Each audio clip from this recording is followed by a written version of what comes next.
Students who had leaves of absence recommended for other students who are considering leaves of absences in the future. So if you haven't checked out part one of this episode, make sure you do that so you understand what's other considerations and what different challenges that individuals who go on LOA have. So, like I mentioned, I did a survey where I asked students anonymously who had taken a leave of absence, not just at my school, just in general. I posted this on social media and then also sent it to specific students that I knew, talking to them previously, that they had gone on an LOA. So, in total, there were 17 students who responded. One of the questions I asked was, what fears did you have about taking a leave of absence? Here are the answers for that question. Not matching. Financial. Possible red flag on application to residency. I am incredibly close to my classmates, and I was afraid I wouldn't graduate without their support. Impact on matching into residency and lack of financial support.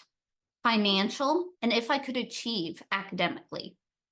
How I would pay for food, housing, healthcare without my student loans. Negative impact on residency application.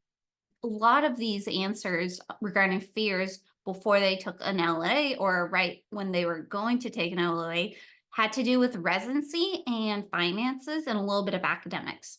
Next question. What fears do you have after taking an LOA? Not matching. None.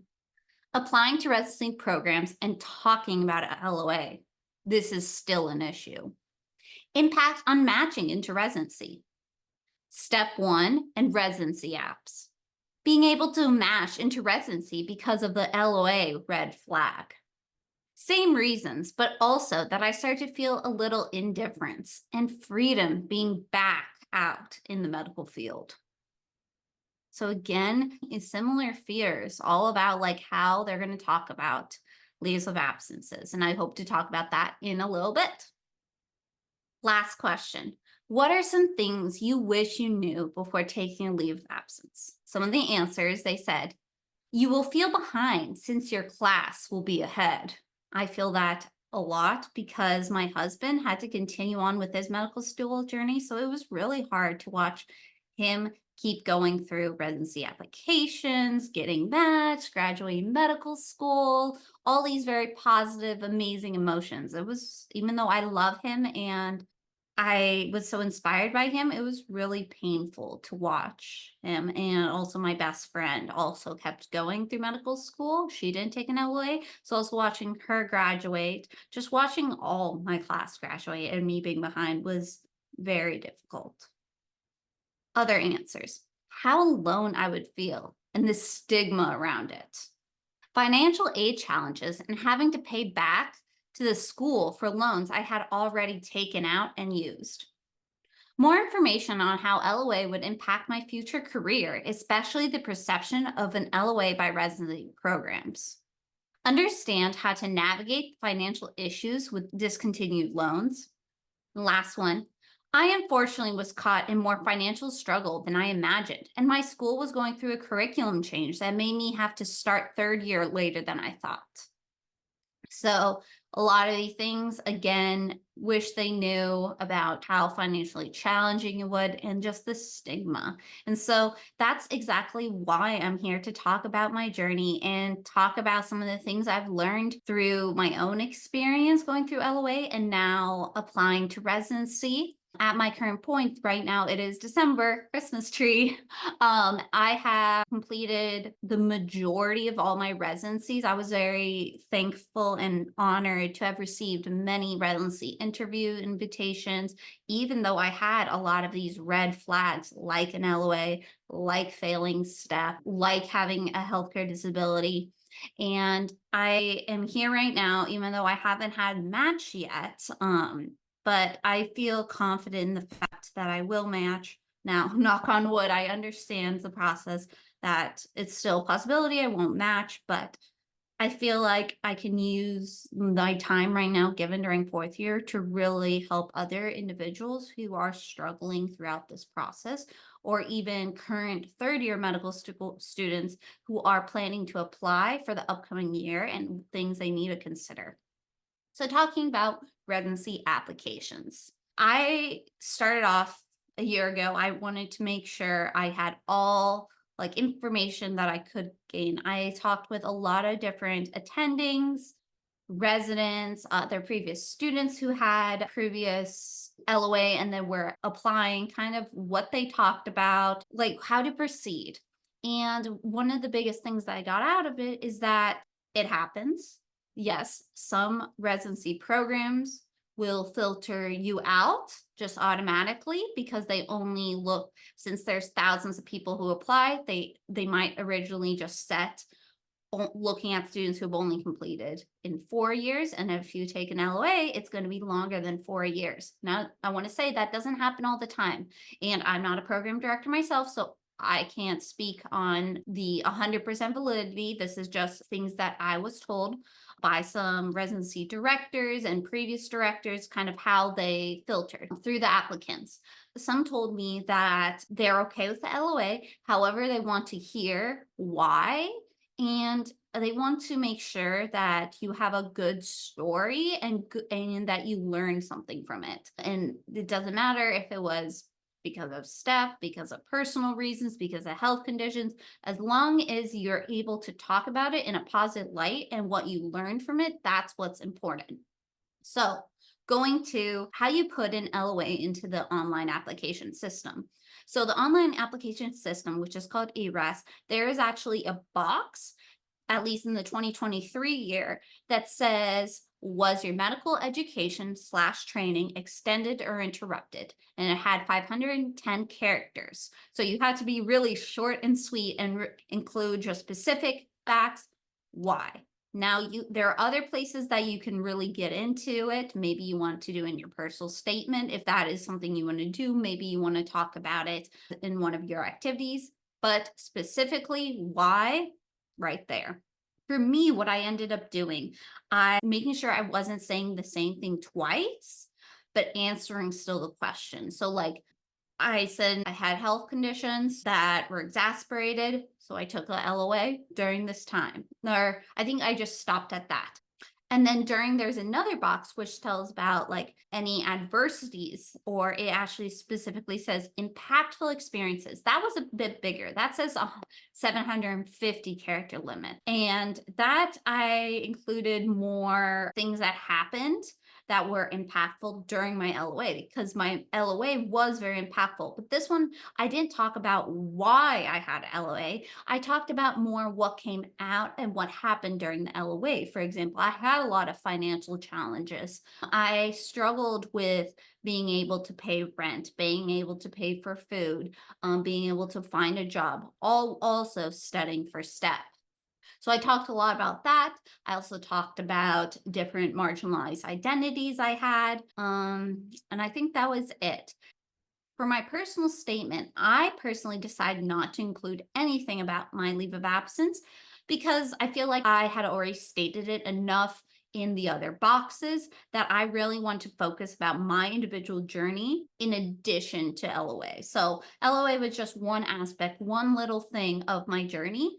I have 8, 10 plus years of other things that led me to be the person and future doctor. So I talked about that in my personal statement. Probably once I match, I'll actually publish my personal statement and more of my application so I can really like talk about what worked, what didn't, things like that. Another thing that I thought is important to include somewhere, whether if that was in the impactful experiences or in specifically the LOAs, extended education spot, make sure you include 1 or 2 sentences on how this experience will be meaningful you or provide you some sort of growth or strength which will help you in your future career as a physician. So for example, I talked about how being in a low income bracket, getting food stamps, getting on Medicaid helped me appreciate individuals who have to do that throughout their entire life, who their daily struggle is to figure out what they're going to eat in the next meal or be fearful of if they have enough money to make rent this month. And it provided me a lot of empathy and more understanding of all the social disparities that individuals go through. and how much as a future doctor I really want to really appreciate those challenges that my patients may face and be able to work with them, maybe connect them with a social worker that has those resources and be more understanding of where they are in life and the different mental and physical health challenges they're going to that might be from having all these social determinants of health, which are additional struggles in their life that are making them more stressed, more unable to eat healthy food, unable to exercise because they're so stressed of just living, of existing in life.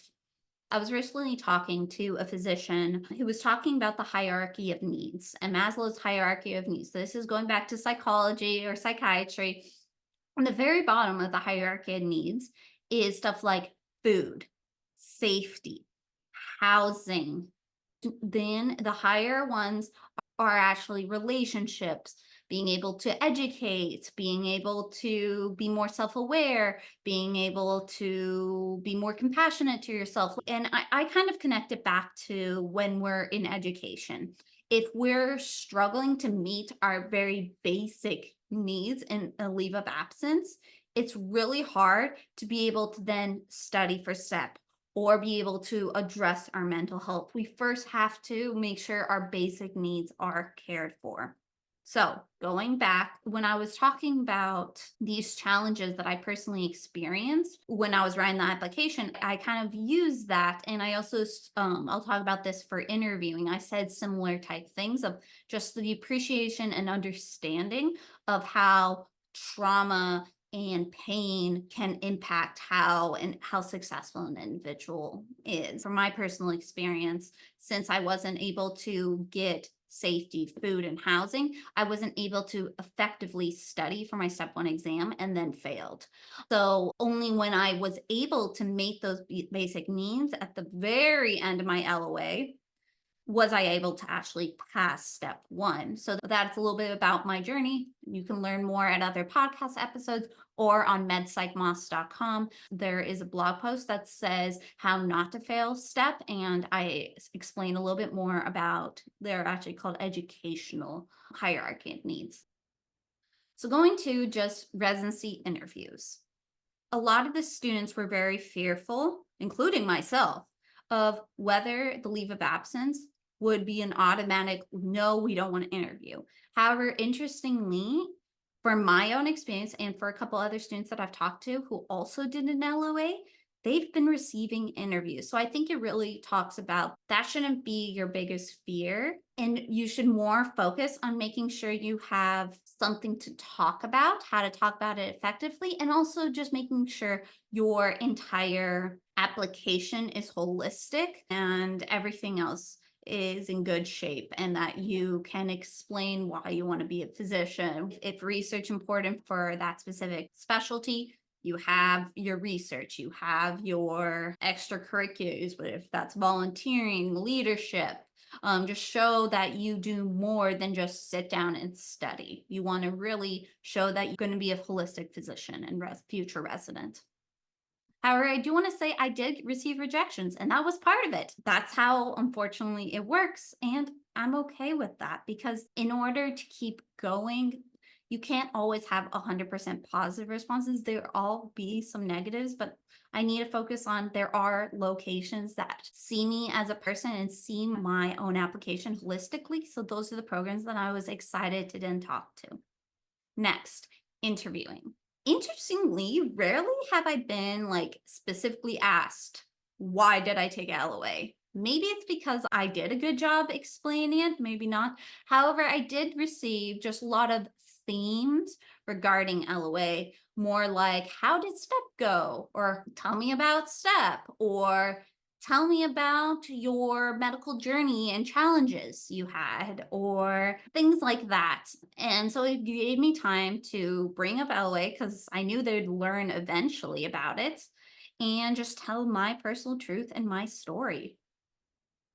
So different specialties of all the individuals who I've talked to, including myself, who have received interviews, and we know that specialties are more willing to take students who are on leave of absence.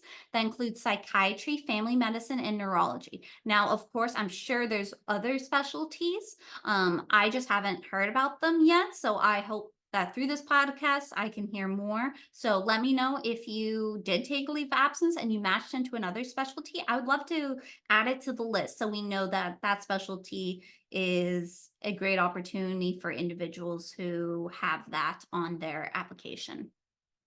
And that is it. Like I said, this was the part two. So go back to the part one of things to consider before taking a leave of absence. This is the blog post. And I specifically wanted to talk about residencies, what it looked like, how I've responded to questions. If there's anything I've forgotten or what you want to learn more about, please comment below or send me a message at medpsychmoss@gmail.com. I would love to hear about your experience, how my story can be better fit and better help for you. So tell me how I can be more help. Thank you so much listening to this podcast right now. If you know any other individual who might benefit from any of these episodes, please hit share to at least one individual that can help. That's how we share the word. That's how we overcome bias and break down barriers together. So thank you so much. You can listen to at anywhere you listen to your podcasts. You can follow me on social media, MedPsychMoss. You can look at my website for more resources on things that I found successful, both as a patient and as a future doctor. And I hope to see you next episode. Take care, everyone.